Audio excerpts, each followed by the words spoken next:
Okay, so we sent the new link to everyone, and I'm hoping that everyone is able to see what I'm seeing. If not, next time we'll do a better job. And I got a couple messages saying that we are okay. And thank you for everyone waiting for us. Today is the last day of April 30th, Friday, our weekly session. We are here with you from United Medical with the different updates that we have, starting from COVID and vaccination updates, my business development resource, Tanner Fuchs is with me as usual, and then later on, Carlos Meinhard from our revenue cycle management team will be here, and then we'll be back to our other discussions on the issues with the healthcare and quality and cost, and we'll have some messages for our patients, for our employees, and mainly for our lawmakers in United States and especially in the state of Delaware. So Tanner, we can actually start with you. I'm going to start sharing my screen. Sure. And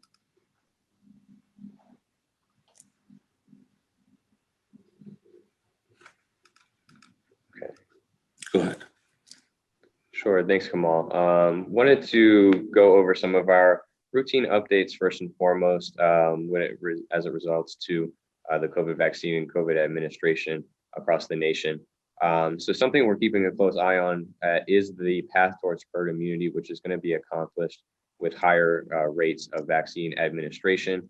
We've been kind of hovering around that 3 million mark, and we're progressing upward. We're seeing a little bit of a continued dip in the amount of administration of vaccines in the United States, as well as in the state of Delaware.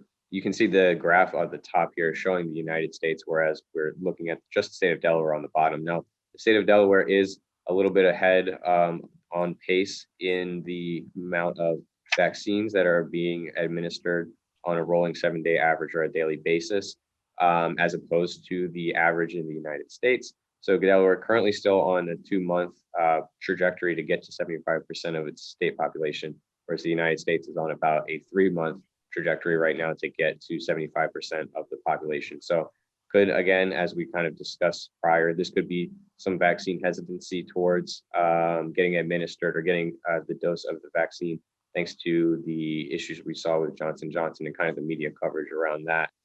This also could just be seeing a little bit of a delay in the actual pause of the Johnson & Johnson vaccine. So a number of different factors that could be causing this. We're also starting to get into populations of people that are going to be more hesitant in general to get administered the vaccine. So we'll keep an eye on this, but we do want to just note that our dip is in the vaccine administration is there for the United States, but it's not necessarily affecting our rates of herd immunity just quite yet. So overall, the administration of the vaccine for a little bit was, as you can see here, against the amount of cases per day on a rolling 7-day average as well on the bottom here. We saw a large drop off with the onset of the vaccine administration, which was great news. We did see a slight uptick in it, and that could have been to a number of different things. That was right around the spring break time.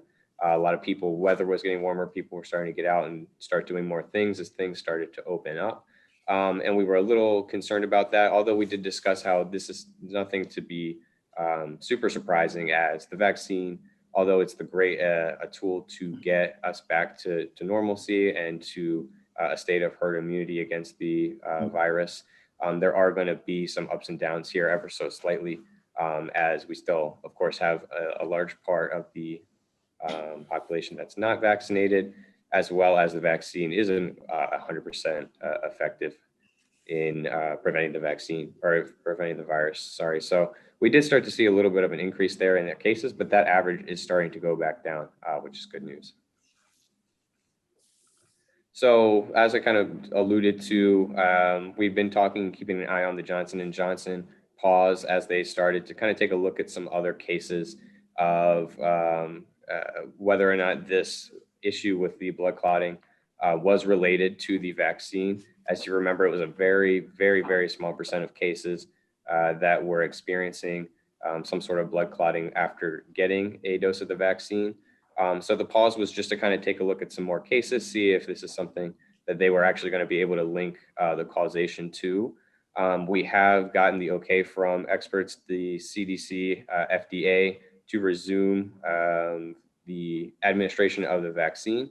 And so far, we are starting to see that get rolled out again across the nation. And thankfully, it does seem that people are pretty receptive to it and still willing to get the vaccine. We were hoping that that wasn't going to really hamper the administration for not just the Johnson & Johnson vaccine, but all vaccines in general. So it's good news to see that this is coming out of the CDC and the FDA. And I'm hoping it does kind of revive some trust in the vaccine. So Tanner, today, like, we actually decided that we were going to do a little bit less time on the vaccine. The problem is, okay, so right now, one of my best friends is calling me on YouTube when I'm on live. So I'm assuming that he's not watching. It's okay. So next time I'll out him. So what's important for us is that what we were saying, that we were going to spend a little bit less time on the vaccine. However, what I want people to actually remember and understand, and we are not trying to scare anyone. We don't know, right? What's happening today is we don't know. So if you don't know what's happening, then everything that's known and everything that's available, then we have to be able to share those news with our people so that they know. So although I was kind of editing your, part of your PowerPoint for today, but this is something that I want to actually share with our people. These are pictures from India these days. What's coming out of some of the news is coming out of India is not really. It's difficult to watch. So I'm hoping that we understand. So why I had to kind of interject here, Tanner, is this J&J issue. In my opinion, it was a big scandal because it stops the process of something that's going to help people. Now, many people, they're like, oh, nothing is going to happen. We are just exaggerating. Right now, there are so many people dying in India, and they don't have some basic needs. Although we live in the United States, we have responsibilities overall, what needs to happen. So, and I'm upset in a way that J&J issue is not handled properly. And the reasons, because like there's only 6 bad outcome, which is like 0.08%. That should really not stop the process, and then at least other countries can use these. I'm hoping that mistake won't be repeated again. So you have one more slide, right? Yeah, just one more slide. This came out this past week. I'm sure this has been in the news, and I'm sure everyone at this point is pretty aware that the CDC is starting to ease some of the guidance for mask use in vaccinated Americans. So this past week, they recommended that vaccinated people while outside should be able to go maskless, especially while they're by themselves. But also, I believe this was in small gatherings, small groups of like friends, family. And the one thing that they did want to note is this isn't necessarily something you want to be doing, though, still in crowded places. So although you're outside, transmission is going to be cut down pretty drastically. When you're in large crowds, that's still something to be mindful of. So just wanted to pass along this update as well for anyone who might not have seen or been aware. Tanner, thank you for our corona vaccine update. So we are going to ask Carlos to join us.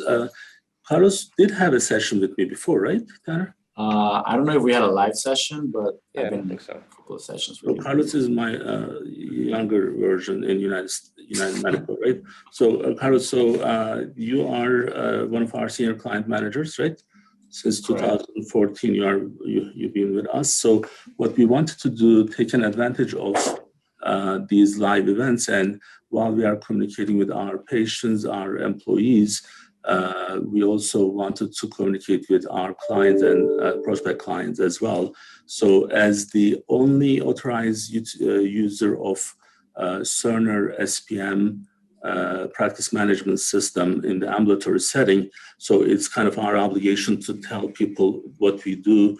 And last week we did the collection module of the SPM, and then today Carlos is going to walk us through with the reporting piece. So if you're a medical office and if you're a provider looking for the SPM transition, this would be the time for you to watch some of our videos, and we are also available for Zoom meetings for those providers. So Carlos, I'm going to actually turn this over to you. Sounds good. Thank you, Kemal. And yes, you mentioned I'm one of the senior client managers for the RCM team here at United Medical. And I'm going to be reviewing some of the reporting capabilities that SPM has and how we use them to run some of our day-to-day tasks, and also to provide feedback to our clients. So as you mentioned, or as you might know, Kemal, SPM offers a variety of reports depending on the needs that the different providers have. However, today we just wanted to focus on the three types of reports that we use most at United Medical, which are the daily reporting, the monthly reporting, and the reporting that we do on the scheduling side. So another thing that we wanted to introduce in this meeting was QuickBase, which is an application development platform that we use on a day-to-day basis to do pretty much everything, from tracking our daily productivity in our departments to managing a variety of projects. We also gather all the information that we get from our PM systems, and we upload it into QuickBase to run some of our reports that we then provide to our clients. So now the QuickBase is our business database.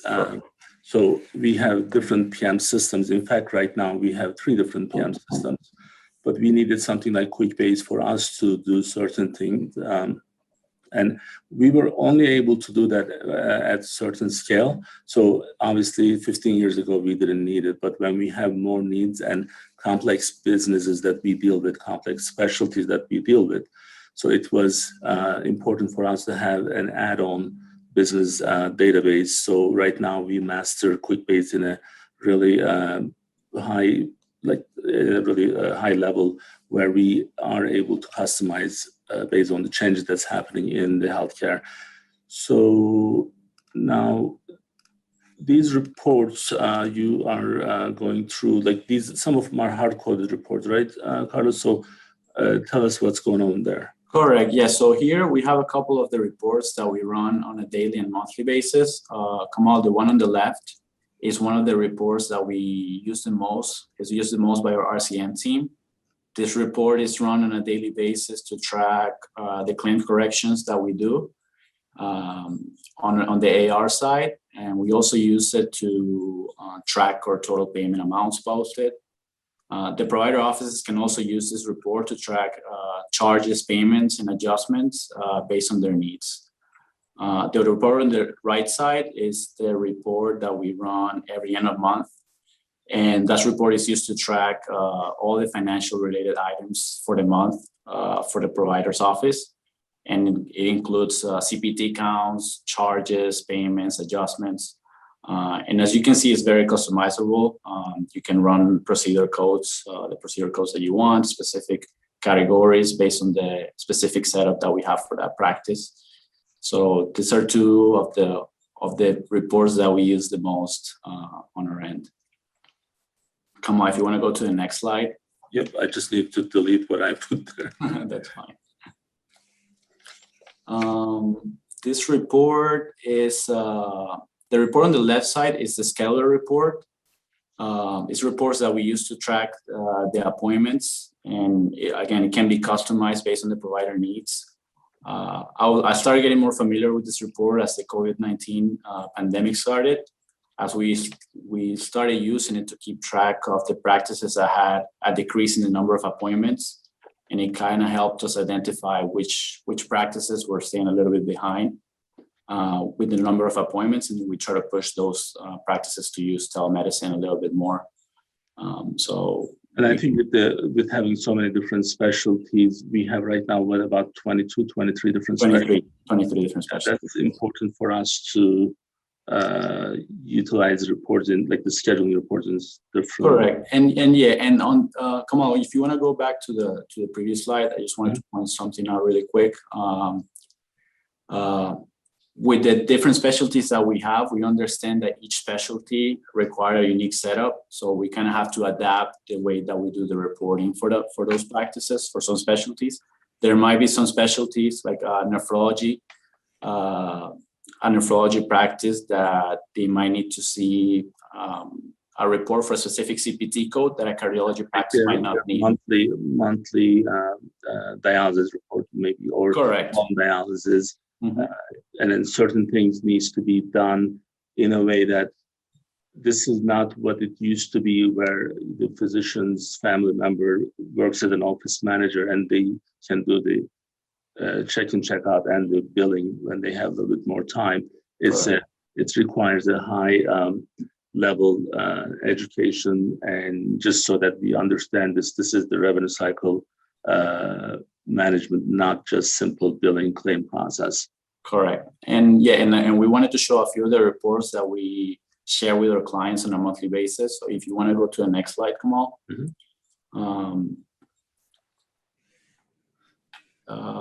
So here we have a couple of them. This is the denial reports. This the first one on the top. It shows the corrections. This is one of the reports that we share with our clients, and it shows the corrections for the previous month, the corrections that we made on our end, the RCM team. They go through the claim corrections and have these claims resubmitted. As you can see on this report, it's broken down by preventable type. So depending on the source of the denial, we categorize it and then we summarize it at the end of the month for the clients to see. As you can see here, we see a percentage for the previous month for this client. There was 50% of the corrections that we made were related to client preventable denials, mistakes that could be prevented on the office end. And if you see from January to March, there's been a constant decrease on these practices percentage in the client preventable denials, which is kind of what we're looking for. And again, we go through these reports on a monthly basis and try to provide our clients with feedback based on the type of denials that we're seeing. So now I do want to make sure that we kind of explain this a little bit more. So these are our internal metrics, like internal categories. No one in the United States is utilizing these the way that we are utilizing them. So I actually established these in the last several years. So behind each of these numbers, there's a denial code attached to it. So this 335 is not we are not seeing that number in that comes, that's a summary report. So then it represents 335 different corrections. So the idea is for us to be able to tell this client, this actually is United Medical Clinic, if I'm not mistaken. So we categorize them as, it's an office-based PCP. Why do we say office-based? Because there are some PCPs, they still go to the hospital, and in their denial comparison, Carlos, the issue of comparison is extremely important. Why? Is because you can compare, like the classic, like the apples to apples or apples to orange. Like being able to compare similar, same time period, same everything. Like, for example, year 2020 is not going to be the year that's going to be compared to any other year because we have the pandemic, right? So when we say compare, we want to be able to compare the client with United Medical standards, with MGMA standards. Then we also want to compare them with their own peer averages, same type of group. So then these numbers would become more meaningful. Otherwise, you are just, comparing apples to oranges, and guess what? They're going to be different. Correct. And if you can see at the top of that report, Kemal, we have the average for the office-based PCP. That's where we can kind of like show the client where they stand. It's 52.5% client parental denials. It seems for the month of March, for United Medical Clinic, that percentage was lower, which is what we're looking for. All right. Now, the report on the bottom side, Kemal, it gives you a break. If you want to go back to the previous slide, the report on the bottom side for the previous slide is it gives a breakdown of the client preventable denials by check-in, check-out, or office administration. And again, this is a summary report. And like you mentioned, each one of these denials codes that we have an origin, have a preventable type, and these reports allow us to break it down and identify where the issues or where the denials are coming from. So again, the majority of the denials and corrections that we made for this client during the month of March were coming from check-in related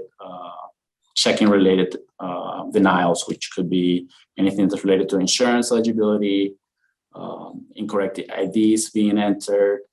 Then 34.8% of the denials that we were seeing were related to checkout related denials, which could be incorrect place of service, incorrect CPT, incorrect diagnosis. And we use this to provide feedback to our clients based on what the issues are. Again, this is report. It's even more detailed. It has the information on the denials and each specific denial. And now, Kemal, on this one, you can stay on this one. Yeah, I did go a little bit too quick because, go ahead. Correct. Yeah. So on this report, again, it's just broken down by each of the specific denial codes that we entered for that time gap, that time frame. And one of the main things that caught my eye when I was reviewing this report is one of the main issues that we had during the month of March for this specific practice was the COVID vaccine related denials. We have an issue in which there are some claims that are being billed for COVID vaccine that are being billed directly to a Medicare HMOs. These insurances don't accept those claims to be billed to them directly, and we have to bill them directly to Medicare.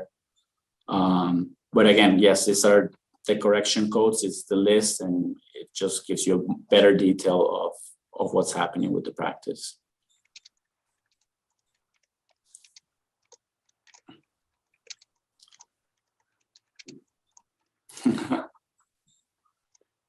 Yeah, no.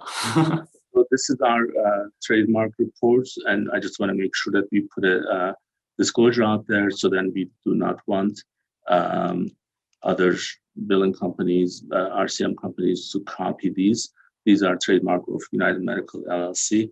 So I just want to point that out. That's good. Kemal, you want to go? You have one more report, right? Yeah, I have a couple more reports, and I just wanted to review quickly. These are charges and payments report. Again, we pulled this information from SPM, and we adapted and upload this information into QuickBase. And again, it just gives you a breakdown by month of the total payments, charges, and adjustments for both years. Again, these reports are fully customizable, and we can adapt them to the provider needs.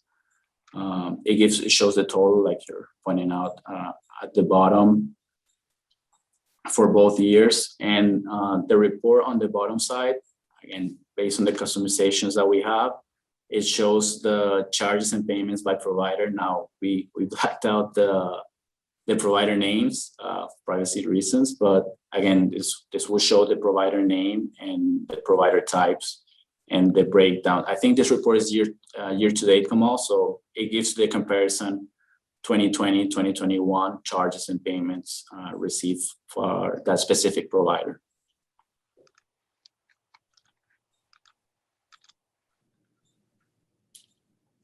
Correct. And I think we have one more report. Can you see it?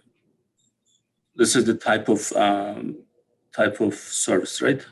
Yes, I can see it now. And again, based on the CPT I think there's a slight delay, Carlos. Gotcha. Yeah, there's this report again is based on the report class and the category of each CPT code. We gave a category and report class to each of the CPT codes that we have been uploading into QuickBase. And this gives you a breakdown by report class. And again, like I mentioned before, this report is year to date, and it gives you a comparison of both years, 2020 versus 2021, by the category of that specific CPT code. So this was our second series of the SPM. So in the next couple of weeks, we'll have Beste crew. She's going to be back. Richa Sabason will be back. So we are going to be actually updating a couple other sections of the RCM through SPM. Again, the SPM is, as we are the only authorized ambulatory reseller of this, and probably there is no one else in the United States know the system better than we do. And then there are some of our clients, potential clients in transition, and we would like to welcome them if they would like to utilize the services. So Carlos, thanks so much. So I'm sure we'll ask you to join us again sometime in the near future. So I'm going to ask Tanner to come back, and then we can start our therapy session. All right, so we discussed so many different things in these meetings, and in some cases we have directions in a way that it's pretty clear. In some cases, you, our audience, you may not know which direction we are going, because sometimes we also don't know which direction we are going. So last week we talked about hospital partnership with one of the biggest insurance companies in the state of Delaware. And then I got a couple of messages. Actually, I got like 5 messages was asking me to hire security. So they were worried about me. There's 5 different, and then one of them is a business person, 4 of them are physicians. So now that means we are really opening up this issue in a really different way. No one else knows what's happening, and it's my obligation to tell everyone, educate myself first, but educate everyone else, so that we can actually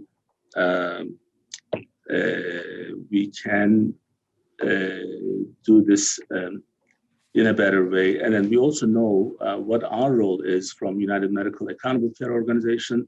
I have responsibilities for our practices, our providers. So this is part of my job. So that's why we are doing now. I'll tell you guys something very interesting, and in a way it's kind of funny. So last week we discussed part of the issue was hospitals being nonprofits, not for profits. Okay. So, and then how the perception out there that people don't know these hospitals being nonprofit, but then they actually make millions and millions and millions of dollars profit, and we pay as the taxpayers, we pay for this. So now, what happened? And my executive assistant, I finished the session, Tanner, last week, and I shared this with you. So then she said, well, you know what, Kemal, you won't believe what just happened. I'm like, what happened? So then she's like, well, we got a response to one of our surveys.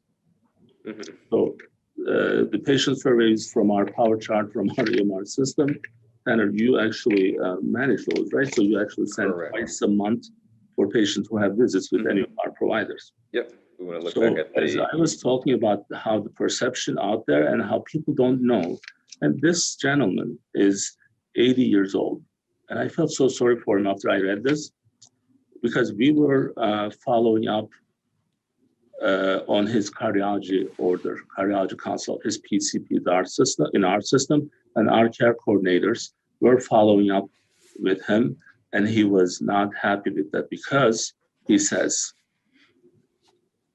I do my stuff with Christiana Hospital, not-for-profit healthcare system, who maintains our health records, rather than for a for-profit ACO medical organization. So now he's 80, and then I was pretty impressed the way that he was able to print this. have this typed up, and then he taped it there. And I thank him for sending this, but I also want him to listen to these sessions and then wake up. We may have to send him some links, Kemal. So we do.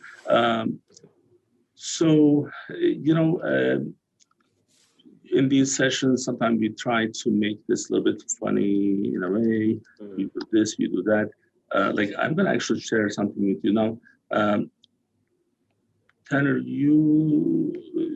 I don't know after last week if I talked to you about this specific issue. There was something that I wanted to share, and I didn't actually include it for whatever reason. So you know the term boiling frog? What was that? Sorry? Boiling frog. Yeah. So let's talk about that a little bit. Okay. So I'm just gonna bring that up because I wish I did that earlier. So in my opinion, the issue that we have is the boiling frog issue. You know what I mean by this? Let me actually bring this picture up. So I need to turn this thing off so that I don't get in trouble again. Oh, that's out. And then my email, 1 sec. Okay. So this is actually kind of funny because I use this one for different things as well. I think in politics, this happens in the regular businesses. In healthcare, this happens the most. So let's see if our people would appreciate what they see. So if I hear Anne laughing, then I know that this is funny. But I don't hear her. So, well,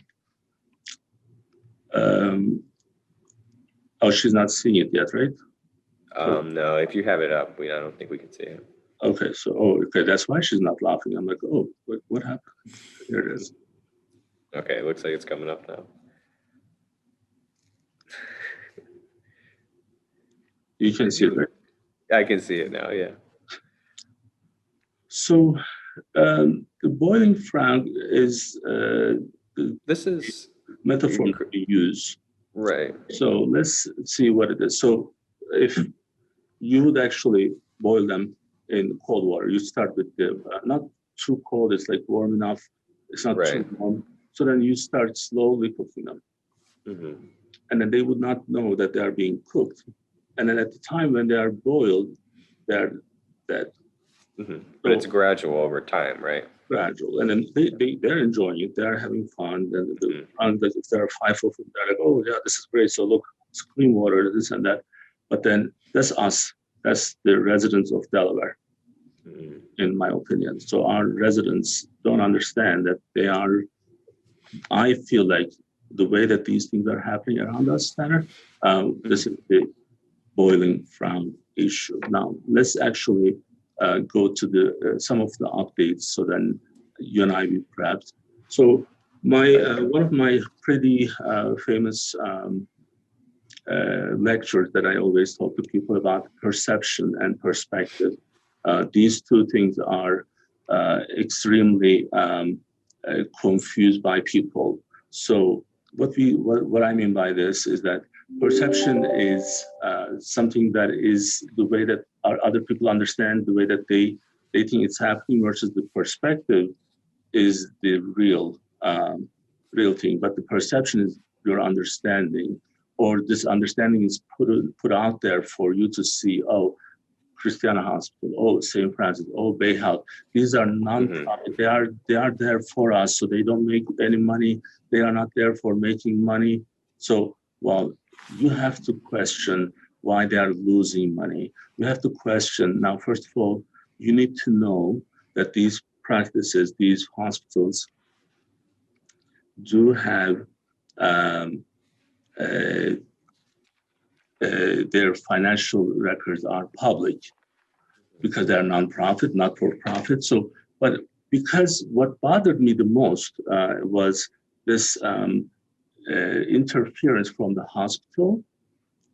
So when someone like Janice Nevin comes out and then say, oh, I'm going to fix the chronic care problems in this state.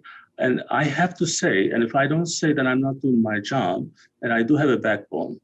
There are a lot of people in different organizations, they may not have a backbone, but I do. So then I will then put this in front of her and then ask her, before you screw our business, please fix your Medicare ratings. This is public.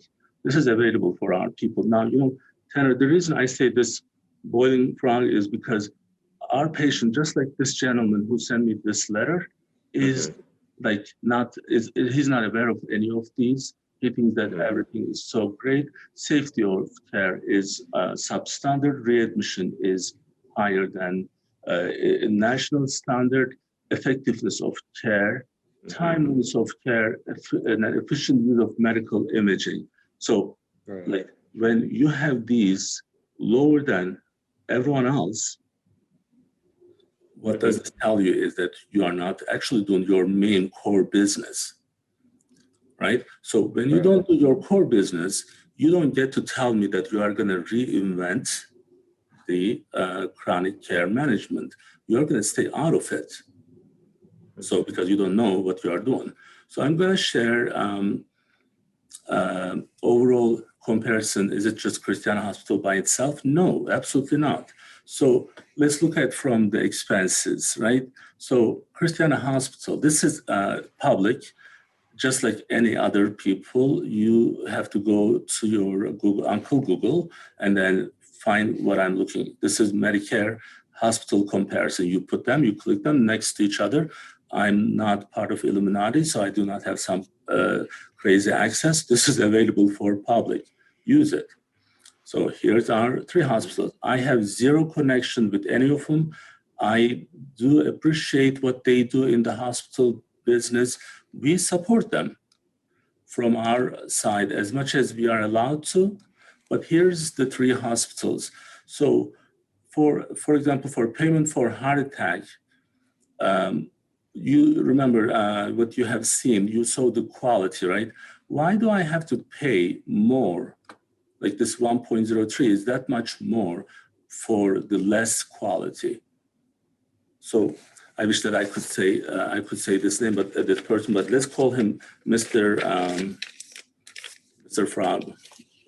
So Mr. Frog didn't actually, 80-year-old, did not check this because he thinks that he's able to do this, then I'm assuming that he's able to check websites. So if you are able to have this high-tech survey response, you should be able to do this. So then look at Bay Health. Bay Health is not better overall, right? So we pay less, we pay more for less overall. So this is why we are maybe a little bit agitated. So rate of readmission. So when you are in the hospital and then you have to come back in 30 days for coronary artery bypass, national average is 12.7%. Christiana Hospital is 13.5%. So Dr. Nevin, focus on your business there. So you need to improve your quality before you talk to outpatient practices. So we are not going to let this happen. Bay Health is the same way. So now let's look at something interesting side by side again. Christiana St. Francis Bay Health. So percent of patients who left emergency department before being seen. National average and Delaware average is 2, Christiana Hospital is 4. That means Christiana Hospital, people are in your ED and you're not able to see them twice more than the average. So emergency department volume is very high based on the national standard. Again, this is coming from Medicare.gov. So I don't want one of our other patients to say, oh, he's just sharing like confidential information. No, it's like a public information. So, and then Bay Health is very high. And then guess what? Tanner, I don't know, you may remember, or if you read the stuff that I had done in the past, for 11 years, I ran the hospitals program for two different hospital systems. I probably hired the most number of physicians in the state of Delaware as a person. Susan Anderson can attest to this. I interviewed more than 500 people in the year 2008 to 2011. So the ED waiting time is something that most people don't understand. So average time spent in the emergency department before leaving the visit is 221 minutes. In Christiana Hospital. That means you are not actually seeing emergency for the emergency, because, well, actually they're providing, remember, they're providing service for non-emergency stuff. So then they have this 224 minutes.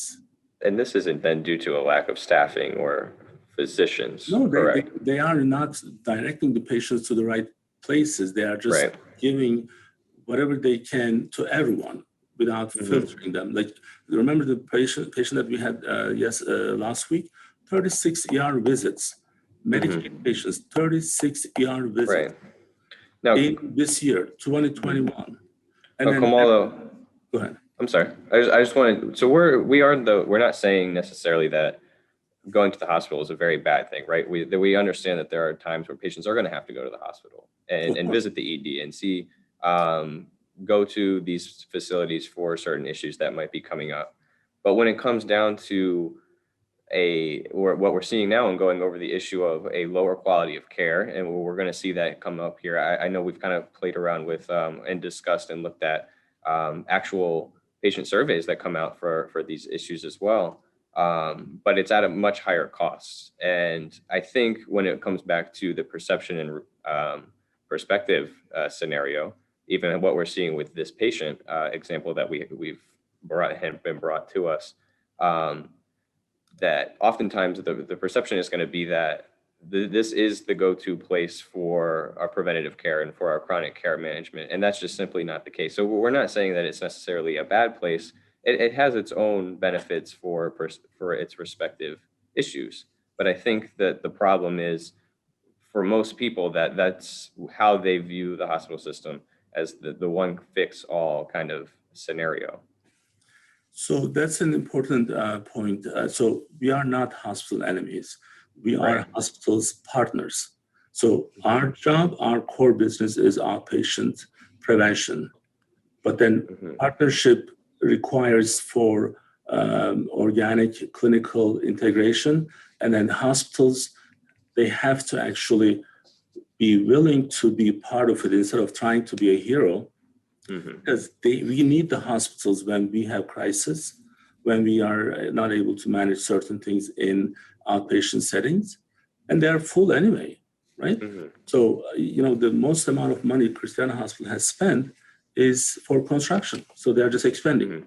Why? Because it's not enough what they have, right? Sure. So now what I'm trying to explain here is that if we utilize our resources properly, then we know that those people who may need to be in the hospital, they can get a faster, more efficient service. Right. And I'm a business person. I have so many years experience. I do consulting for other people. So when I see like this kind of gets my blood pressure up. When I see, this is from a news release. So it's like they want to actually shake up the healthcare system, and then have a reinvent the healthcare. Well, Dr. Nevin, what qualifies you to do that?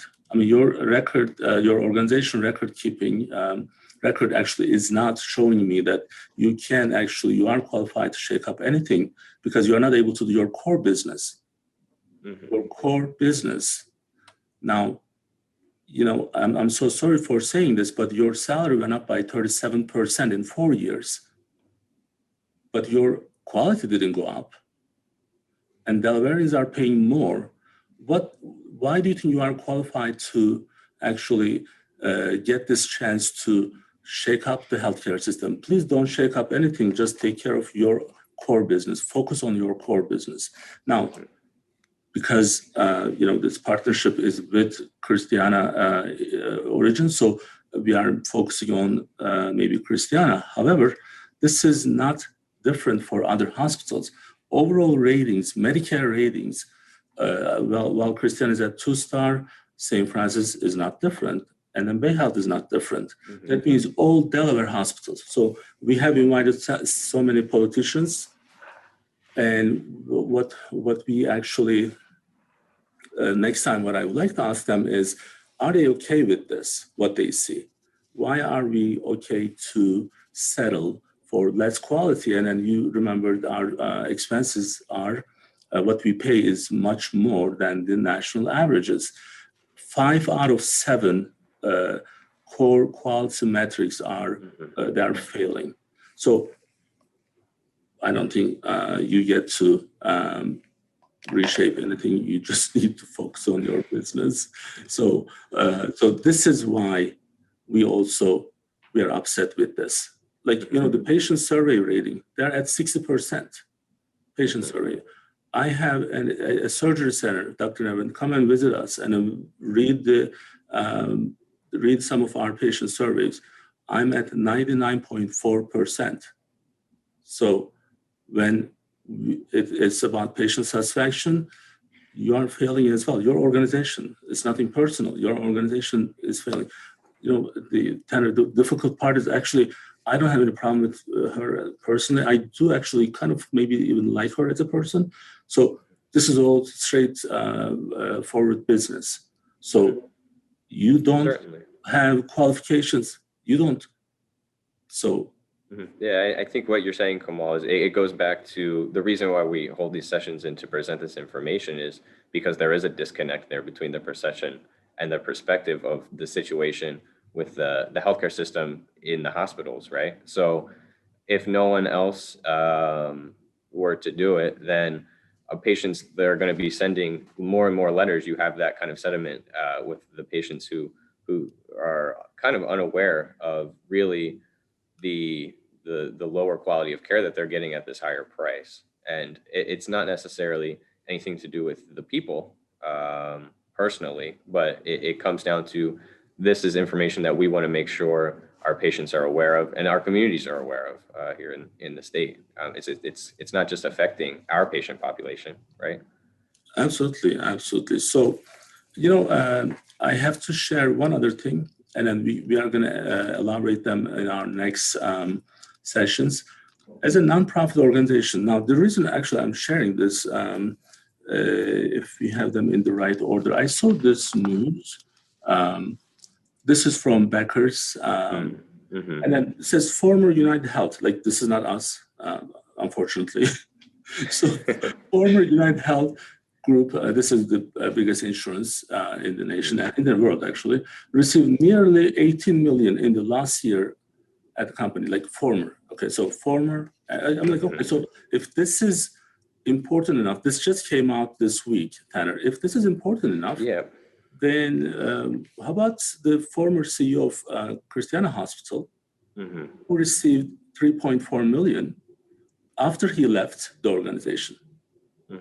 Why are we not talking about this? Doesn't this have a news quality like the other one has? Like the other one is good enough to be for, it's like, who paid this 3.3 million for the former CEO? He left in 2014. Now, I'm sorry, but this number is like, don't think that I'm just adding the 2014. I'm not including 2014.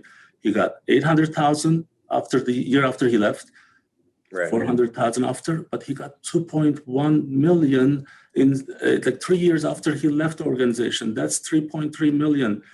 Who's paying this?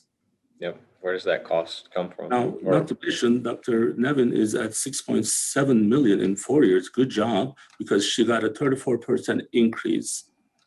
For that type of a settled job, you don't get that kind of increase right away, because you shouldn't be, because that's a settled job, settled position.